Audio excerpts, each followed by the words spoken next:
everyone, and welcome back to the Hazardous Artist Series, episode 19. This is a very special episode, you guys, as it is a real-time episode, which means this is not a voiceover. It is similar to the video in which I colored the eyeball, if anybody remembered that video. So, this is going to be a tutorial video for a very special friend of mine who wanted to learn about the program, but he also had family who wanted to learn about the program, who want to get into digital art. This is for you guys. Shout out. Love you both. So, Krita 4.4.1 is the program I use. You can also use any other versions of Krita for this tutorial. And if you're new to digital art, Krita does not need to be, or does not have to be, I shouldn't say need, does not have to be the program of choice. Krita is free though from krita.org, and it is a nice program to use if you're starting out. I've been using it for 4 years and I love it. So, but if you like Photoshop better, or Procreate, or GIMP, any of those other digital art programs, you can still watch this tutorial and get the same effect. Most of the differences between each program is based off of brush tools and regular tools. Sometimes the settings and filters are also different. Some have more, some have less. But for the basics like layering and shading, that's all the same across the board. So even if you're learning to do digital art and you like this tutorial and you're afraid that because I'm using Krita and you're using Photoshop, for instance, that they're going to be different, and that's not necessarily true.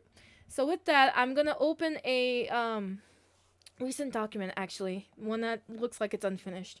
And I'm going to work with this one because all my base colors are actually on this one. So on the right side over here, I have my tab, my panel here. It has my color wheel, which I use religiously, and my layers, my brush sets if I click on this tab, and my tool options if I click on this tab. But let's go back to layers. So on my layers, you see I have like a million layers. It's because I don't like coloring on the same layer as my inking, or even if you've watched a lot of my videos, you'll notice that I won't even do layers that have colors that overlap one another. This one is an exception. As you can see, hovering over the layer shows me the layer with everything that I've done on this layer, which is nice. And then it goes away after a while. But this is an exception with overlapping layers, because if I'm doing a shirt or boots or hair, no, I don't really do the hair, but if I'm doing any kind of clothing that has other designs on it that are different colors, I will put them on the same layer because shading them will be easier to do. It doesn't happen very often, but you can do either or. I don't really have the patience. I have quite a temper tantrum when I'm working on something for too long, or if my lines don't do what I want them to do, I will throw a temper tantrum like a child. So, yeah, so I just keep the colors as separate layers most of the time. I don't want them overlapping. And as you can see, I kind of merged layers together if you saw that. That is because I like all my inking layers to be together. And this one is a little weird because I needed the flame to be there too, but this was an old picture of one of my comic characters. So back to this. As you can see, I have different coloring layers. This is very important. You don't have to do all the base colors at once. You can do it layer by layer if you do multiple layers. I normally do, but sometimes I want to see the whole picture as a whole. And so I'll do different layers with just the base color, and I'll go back and add the details later. So with this type of program, I'm going to give you a little bit more of an advanced way of doing this, because I did it a different way and it turned out to not be that great. And what I mean by that is that when I originally started, I'm gonna click on this first colored base layer and show you what I'm talking about. So when I used to do it, I would do it by this. So this button down here with the square with the plus sign is the add layer button. If you click on the arrow, you can see which kind of layer you want to have. And I don't normally do this. I just do the paint layer as my default and just go in and customize it as I want it to go, which is, it's fine. It's I probably made every expert or like experienced artist with digital art cringe hearing that, but as a basic artist, I would recommend just doing a paint layer, just regular layer. You can experiment with it, which I highly recommend. A lot of doing artwork is trial and error, especially with digital programs, because you're trying to learn the program, and to learn the program, you have to try different things. So I highly recommend you do trial and error. Some of my best pieces have been from trial and error. So with that, my old way of doing this is that I would add a layer above whatever layer I wanted it in, and I change it to whatever type of layer I wanted, which is, this is where your types will be. You'll click on it, and all your layer types are right there, and just keep it at normal for right now. And then just add another layer and another layer just for this layer, and then I'll merge them all down to one layer. And then I learned something else that was way better than doing all of that, because that's tedious, it takes a little bit longer time, and it's just not really worth it to do it that way. So I'm going to teach you the way that I just learned this year, and hopefully you can apply this to this program. So I don't know how Photoshop and GIMP work, but if you want to group your layer on Krita, you just go to the layer you want to click, you right click it with your mouse, and you go to group. And I go to quick clipping group. And it'll give you a group right here. It's called clipping group 11. And then you have your layers right here. This is the basic layer right here. And if you turn this off or make it invisible, it'll just make the whole thing invisible. Even if you have layers above it, like, okay, let me show you what I'm talking about. So I guess it wasn't the dress. Okay, so I'll just make that boot green so you can see. So the boot is green, but if I make this layer invisible, everything's gone. So with the grouping, that's what happens. So gotta undo. Sometimes Krita's a little weird about that. So if you want to add layers within your group, you just do the same thing as I showed you the last time. You'll just click on this button right here and make a new painting layer. And as you can see, this is a little different. This is called the alpha lock, and that is so that your lines don't go outside of the lines and coloring and whatever is on this particular layer. So, and that's why when you do this, everything disappears even though you have layers up here. So the alpha lock just ensures that I don't color outside of these lines. So you see how I did this and nothing was outside of these lines? If you were to turn off the alpha lock, they show up. You turn it back on, they disappear right back into where their lines are supposed to be. And it's very convenient, especially if you're like me and you color outside the lines like a child. Then it works and you don't have to worry about cleaning up the mess after you're done. And that's the one thing I do like about digital art, is that I can clean up the artwork when I'm done with it. So with this particular layer that I have above layer 10, the one that's highlighted and shows the preview of it, I'm going to change this layer because I'm going to show you the details of how I do my multiply layers and my shading and highlighting and everything. So I'll change this layer to multiply. And before I continue, I just want to let you guys know that this is how I do it. A lot of artists will do it a different way, and that's okay. You want to kind of like learn the basics of everything, and the artist will give you, whoever you go to for your tutorials will give you whatever experience they have, and it'll either work for you or not, and that's okay. You just kind of want to learn, hey, I can do that if I want to do that. So back to this. So I changed the layer type to multiply, and this ensures that even though, let's say I get the color selector tool, select the actual color of these boots, and went in with my multiply layer, and I went in like this, it ensures that even though this is the same color as this, it comes out darker, like a shadow. So, but since I have two colors, I'm going to choose a gray undertone, because even though I'll have gray, it'll still look like a shadow all the way through, versus if I did brown. I don't know if you guys saw it or not, but the brown just looks like, well, brown. And here, I'll do a comparison. So you can see that with the gray undertone, it looks more like a shadow than if you use the same color for those two colors for the boots. So we'll use a gray undertone. And for the multiply, I don't actually use the inking brush. I actually, which is on Krita 4.4.1, is called the Ink G Pen 10. I actually go for the adjust multiply tool. And this acts more as a airbrush than an actual inking pen. So it's not nearly as crisp as an ink pen. But here's where it gets very interesting. So you go in with this tool. I'm just going to do a basic shadow right here on the boot. You can go back in and make it darker and just continue to make it darker until you get the right shade. Or maybe you do what I do, which is what I do on all my artwork.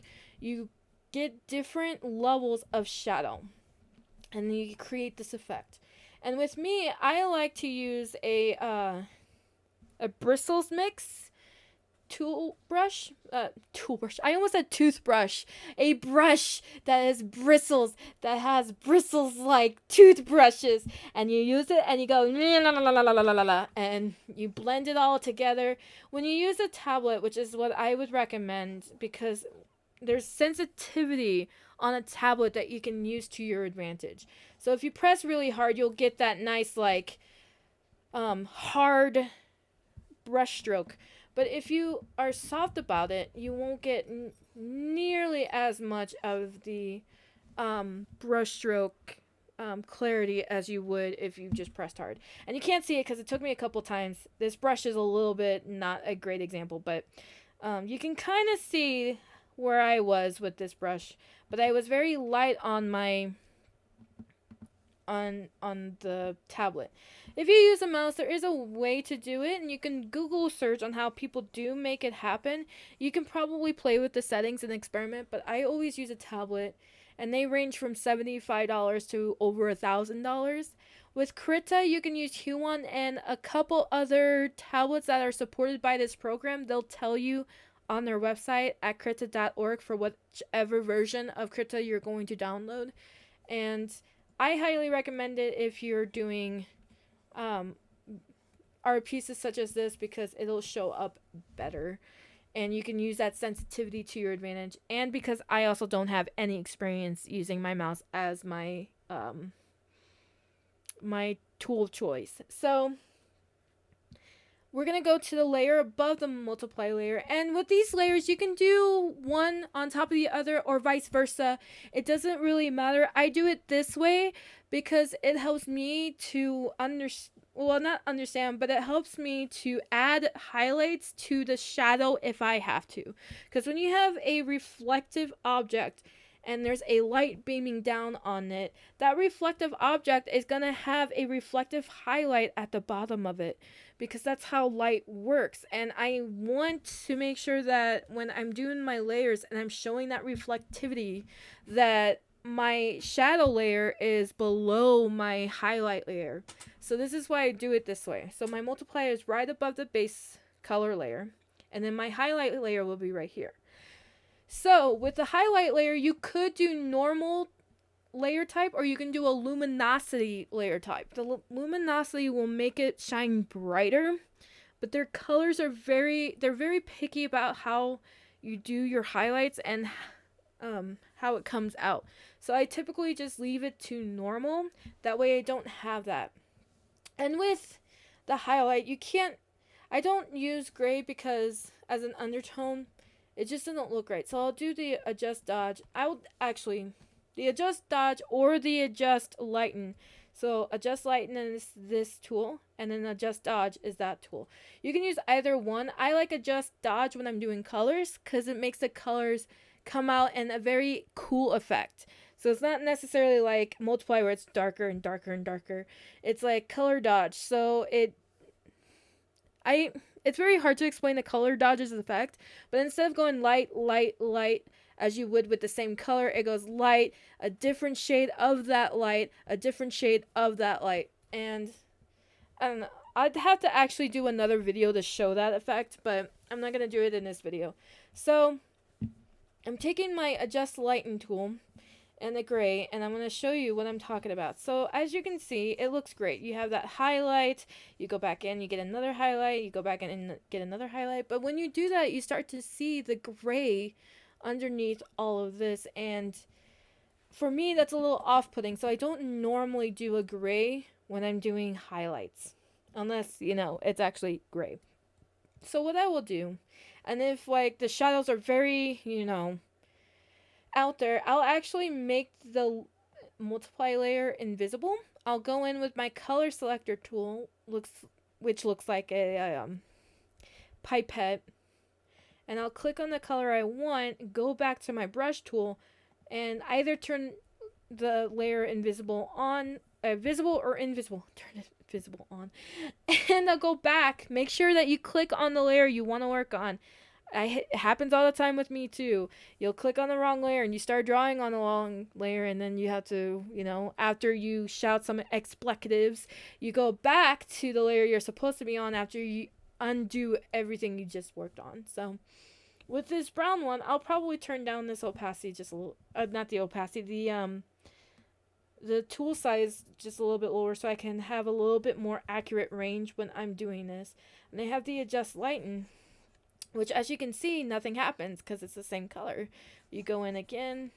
Oh, well, that's new. That's probably why I don't use the adjust lighten tool. Alright, go to, that was a mistake! Put it out of your minds. You did not see that. Alright, so we'll go in. Oh, yeah, okay, so that was weird. Krita lagged for a second. So I'll go in with this tool, and as you can see, there's a little bit of a difference, and then I'll just go in again and again and again, and as you can see that the color doesn't match that, and that's what the adjust dodge does. And so I'll just go back in and blend this all together. And with the blending tool, the bristles mix that I'm using to do this, it kind of blends it and softens it at the same time. And you can even turn on the eraser tool for this, maybe turn down the size for the brush and go in and erase some of it. And even then, if you're really light, you can even lighten that particular highlight, go back in and blend it again to get that effect. And normally I don't use the same color when I'm doing all of this. When I'm doing the highlight anyway, I'll actually pick a lighter color than that so that it shows up more beautifully than if I were to just leave it at the same color, which is probably why the lighten tool didn't work. But I'm just going to remain at the color dodge. So as you can see, the first layer is, oh yes, you can see the highlight, and then you go in again and it's a little bit lighter, again it's a little bit lighter, etc, etc. And this one is a little bit more orange versus this, because when you're a darker brown is just another shade of orange, or a shade of red orange, or yellow orange. But brown is a shade of orange. So when you use the color dodge, it becomes more and more either on the yellow, the red, or the orange side of things. And it can work so great with whatever you're working on. So I definitely think that the color dodge tool is a very good tool to use when you're doing highlights. But you can also use the lighten tool, I think, and then you just blend it to however soft you want that highlight to be. I don't normally do I don't normally do hard shadows or hard highlights, which is if you just took the inking brush and you wanted to highlight right on this boot like this.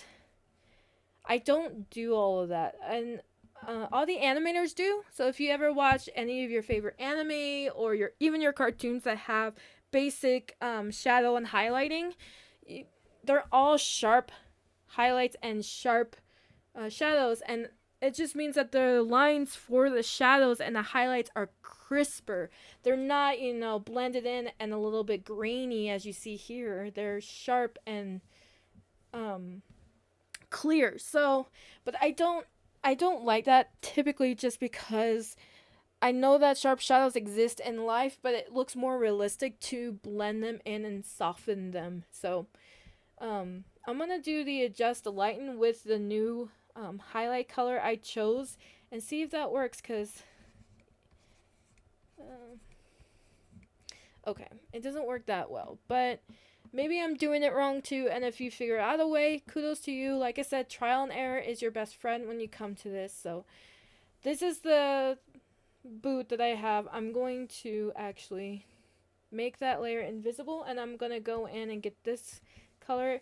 I'm gonna make it a little bit lighter so that it shows up, and then I'm gonna do my, oh, I'm still on lighten. I gotta get to my color, my adjust dodge tool. And you go in with my adjust dodge, make it brighter, as bright as I need it to be. And like I said, if you blend this all in, or you do what you do with the highlight and you suddenly go, oh my gosh, that's too bright, you can use the bristles mix tool, put on the erase, and make it as soft or, you know, non-existent, if you will, on the highlight of that. And that is how I do my highlighting and my basic shadows for this. As you can see, it is much different. It looks more 3D and more realistic to the character I'm drawing on. So with that, you guys, it is time for me to end this video, but I really hope you enjoyed this tutorial and all of the fun mistakes I made, because I don't do tutorial videos ever. Anyway, so if you like this video, then hit that like button and comment below on any questions you have, maybe, or anything that you have to say. Like, you know how the lighten tool works and you want to tell me about it, please do. I'm still doing trial and error on Krita. If you have any questions, please comment below on those as well. And share with anyone you think might actually benefit from this tutorial, despite all the mistakes I made.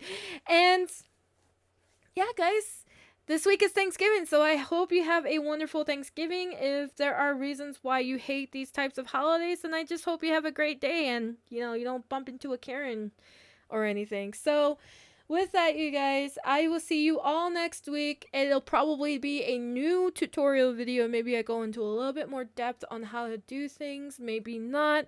Let me know what you guys want to see, and I'll see you guys next week.